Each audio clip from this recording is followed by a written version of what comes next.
have a journal. My hand cramps up really easily and I have a hard time writing down my thoughts sometimes because I can't focus for long enough, and I'll write like half a page of thoughts and then I don't want to write anymore because I'm bored. So I thought I would just come and talk about my feelings instead of journaling because I just can't do it.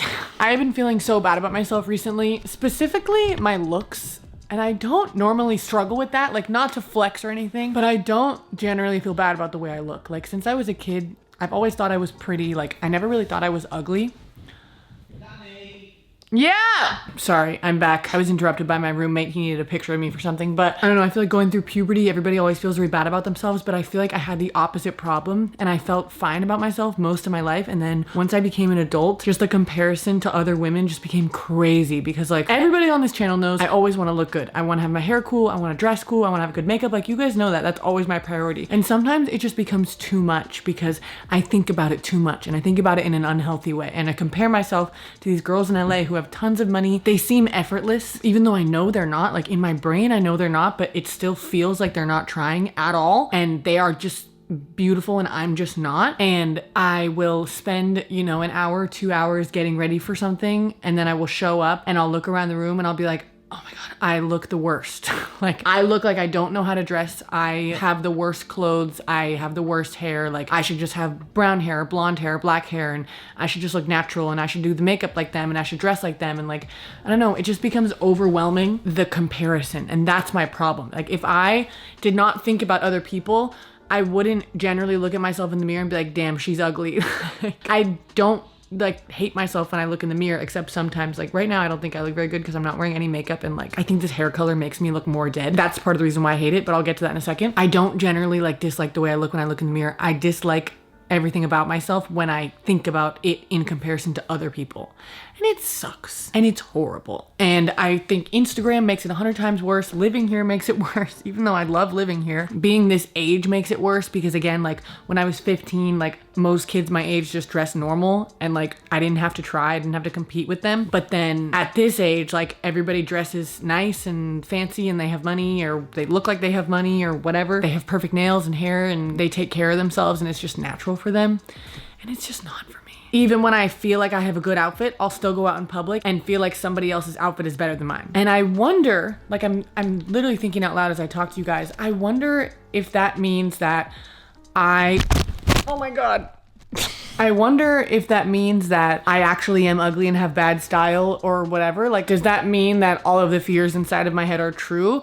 Or does that mean that I'm just never gonna be satisfied? And that like, I actually do look good, I'm just convincing myself that I don't. Sometimes I get worried that I am like tricking myself and that I actually do look good and it's just my insecurity coming out. I don't know how to fix it because you would think the solution would be to buy new clothes and to do better makeup and to, you know, just make yourself look good, then you'll feel good. That makes sense, but it doesn't work because last night, for example, I went to this event and when I left for the event, I was like, I look good finally. Like, I don't feel bad about myself. And then when I got there, I was just like, I don't look cool at all. I look so basic. I look so boring. I'm blending in. Like everybody around me looks better than me. And I met these girls and I just felt they were so much prettier than me and I felt like they didn't have to try and like I have to try because like my skin's really, really, really, really light. And most girls have like tan skin or somewhat tan. And I feel like when girls are tan, then they don't have to try so hard to be pretty. And like they're just naturally prettier because they're tan. And like when I take a selfie of myself and I have this white ass skin, I always think it looks like a ghost and it looks horrible. And like looking at myself right now, I think that's part of the reason why I hate this blue hair because I feel like it emphasizes that like white ghost look. And it's the opposite of what I want. And this is such a depressing video, but it's just how I've been feeling recently. And like dyeing my hair has made it so much worse. Like I think the color is pretty. I really do. I'm looking at it. The color is pretty. It's just since I have done my hair, I have had so many breakdowns about being uglier than other girls. And I just feel like it has to do with the fact that I dyed my hair. Like I feel like if my hair was a different color, I wouldn't feel this bad about myself. But I don't know. Maybe I would. I don't even know anymore. I don't know anything anymore. Not to mention, I've been talking about this a lot, but I have like a friend dilemma right now that I don't have a lot of friends here in LA and I don't connect with anybody and, you know, that whole thing. And I literally just DM'd this girl on Instagram. Like one of her friends posted on their story about her inviting them over to watch movies or something. And she reposted it and then I responded like, haha, this is so funny. But like in reality, I really just want her to invite me over because I want to have friends. And I feel so pathetic and dumb doing that, because it's so awkward. They're probably just gonna read it and be like, cool, hee hee. Like they're not gonna think to invite me because like we're not very close friends, even though I wanna be friends with them. But if I were to be like, OMG, I wanna come, that's just me inviting myself, and like, what if they don't want me there? So it's just the most awkward thing in the world. And somehow being an adult is worse than high school. Somehow being in my early 20s has been worse than being 17. I don't know how that's possible. I think I was just delusional then, and I think I ignored my problems and I ignored my thoughts and I just convinced myself. Like, I think I genuinely lived in an alternate reality when I was a teenager, hence why I didn't feel this bad about myself. And I think as a 21-year-old, I'm just waking up. It's harder and harder to connect with people because it's real. Like when I was 17, it was easy for me to hang out with people because I didn't see through their words, you know? I didn't think, oh, they're probably lying to me. I didn't think, oh, this is kind of a red flag. Like they're getting really close to me right now. I should probably not like talk to them anymore. I didn't think about all the stuff that I think about now with friends. I didn't question whether they wanted to talk to me or not for the most part because I was just so delusional. I was like, yeah, everybody wants to talk to me. Everybody wants to be my friend and I want to be everybody's friend. Like that's how I approach my life at 16 because that's what you do when you're naive and you don't go through bad stuff.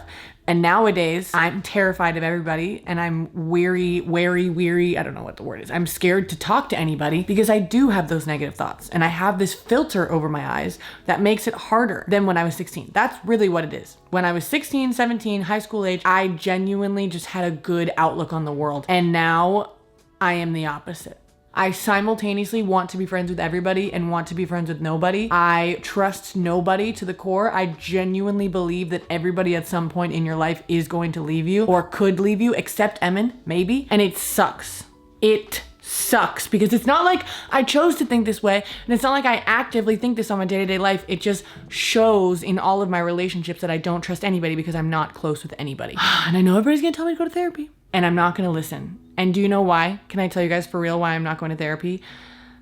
It's so sad. I had a therapist in Nashville and he was the best therapist I've ever had. I've had like 6 therapists in my life because I've been in therapy since I was a kid, and every therapist just like didn't really get me because I had a very, I guess, different life. Like I was in a band and I was like famous at a young age and I dealt with very different things than most people did. I was homeschooled. I had 10 siblings. Like most people never understood me. Like most of my therapists were just like giving me generic kind of responses that didn't help me very much, or it made me think it helped, but it was only temporary because it never really made any changes. But I started with this new therapist, you know, early this year, and he was just so different. Like he was my first male therapist, first of all, so that was kind of like a healing experience, having a man be kind to you, because not a lot of men have done that in my life. We only did virtual therapy. Like I never even met him in real life. It's just, he just understood what to do. He understood my problems. He understood where my brain was at. He was the first person to tell me that I have PTSD, which I never considered in the past. He was the first therapist to like genuinely give me solutions and like thought processes that helped me and that I remembered. He wasn't just like, oh, try this breathing technique when you get anxious. Like he actually tried to get like to the root of my issues and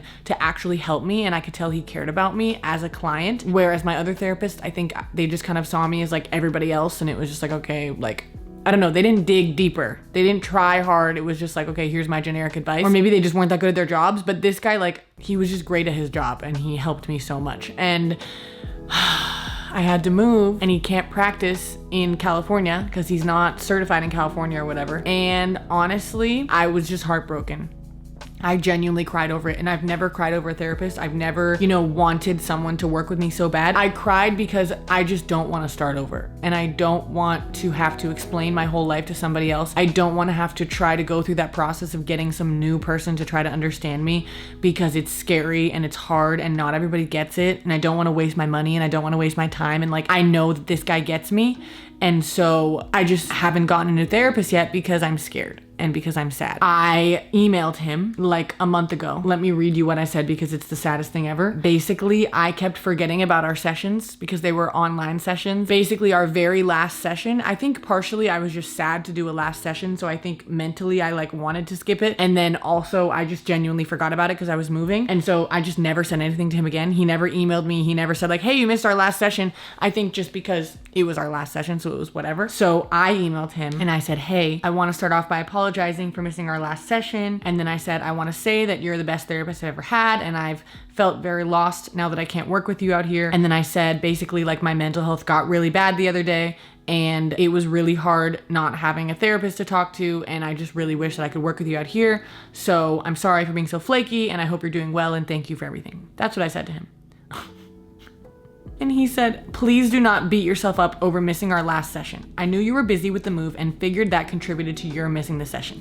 I appreciate you telling me I was helpful to you, and I'm sorry we're unable to continue working together. I encourage you to find a therapist in LA who can help you. Please know you're worth it. You guys know how much I cried reading this? I did not experience you as flaky, by the way, but I know you can feel that way because he knows that I feel bad about myself. He said, please know I enjoyed our sessions and hope you can find a therapist who can provide the help you need and deserve. I am well, by the way. Thanks for asking. And then he said goodbye. And we never spoke again because he can't be my therapist anymore. And part of me feels weird for saying this because I feel weird for being so attached to a therapist. But it's not weird. It's just when you go through so many therapists and you have mental problems like me and you find a good one, you don't want to get rid of the good one. And when you find a genuinely nice man who is just trying to work with you and you have had bad experiences with men in life and you don't trust men in life, how many men do you know that you can trust, okay? It's hard. It is hard to find a man who isn't creepy or weird and isn't trying to take advantage of you and is actually helpful to you. Not to mention that, like, he was just genuinely helpful to me and nobody's ever been helpful to me. So I'm so sad. So yeah, I've just been sad and I don't want to find a new therapist, but I have to, and I'm going to, but I don't want to. So yeah. Okay guys, thanks for talking to me. I feel less lonely because of you. I hope you know that. Goodbye. See how passionately I just kissed my hand? That was for you.